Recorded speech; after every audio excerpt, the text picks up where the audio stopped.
Hey, it's Dr. Jimmy here. I'm out with Rita. We're out for a light trail run.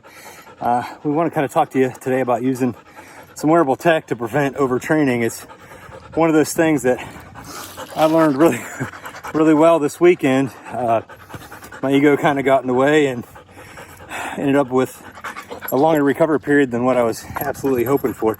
So we're out today taking it nice and easy for a light jog and a trail hike.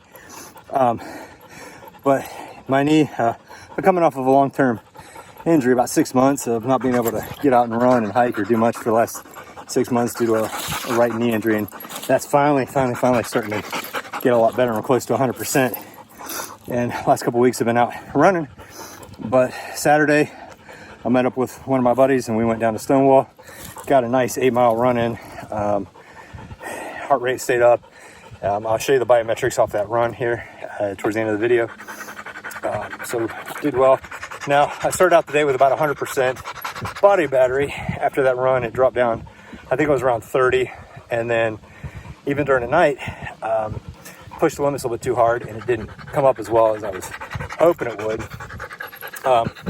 Being a competitive nature, I was also in a steps challenge with one of my groups, and realized I wasn't towards the front. So Sunday morning, ended up going out for a 4.5 mile run in town, which always beats up my body a lot worse than being out on the trails. And so that's part of the gift you can use for using wearables, is understanding what the different pressures and stresses to your system do to you. So there might be a difference between road running, trail running. It might be a difference between doing isometrics or maybe a 5x5 or a very different exercise routine.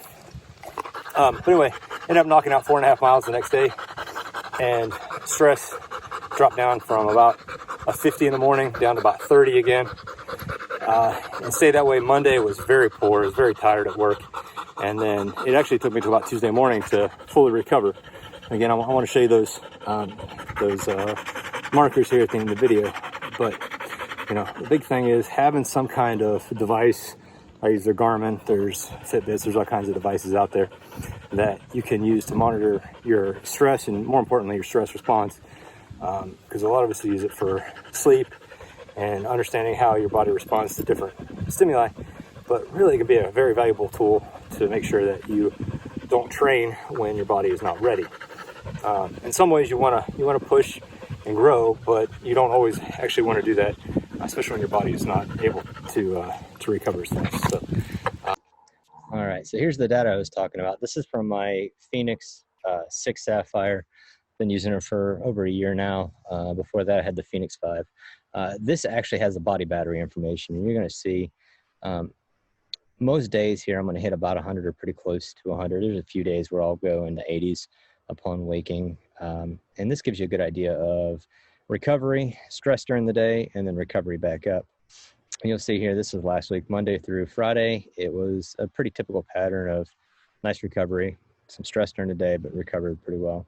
And here's the day where I did the run. I woke up, I was already kind of tired from Friday.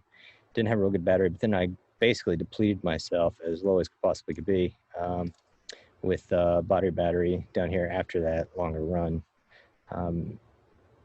My endurance is not up where it used to be, so that's why an 8-mile run really taxed my system. And then when I woke up, I maxed out at 50% charge for the day. And with that steps challenge, I saw that I needed to get some extra steps in, and I just completely depleted myself. So that's, that right there, when I woke up with a 50, I should have known that it wasn't a good day to go train or train hard at all. Should have been a real light one.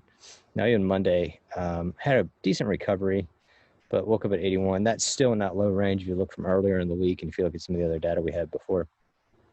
But then, rested after work, came up, peaked back up to 100, and then starting back to Tuesday morning on getting back into the normal schedule. So, if you see a pattern like this with your data or lower heart rate variability, or if you're using the Garmin, the body battery, these are not ideal days to go and train hard.